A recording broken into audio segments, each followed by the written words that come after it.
Abdi masih emut enjing eta pas abdi geubis ti sapeda pas kelas 4 SD. Usabab jalanna leueur tur loba keusik.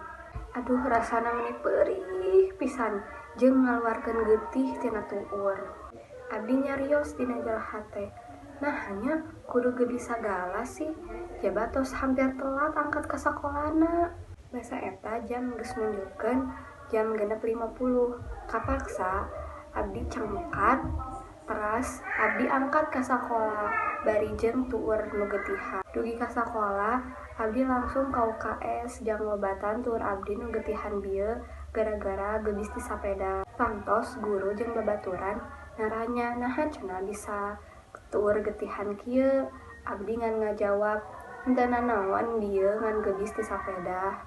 Ngan gara-gara labuh ti sapeda bieu abdi jadi teu sieun deui labuh tina sapeda. Tangtos ayeuna abdi jadi lancar ngendarakeun sapedahna. Dugi akhirna abdi jadi bisa ngendarakeun motor.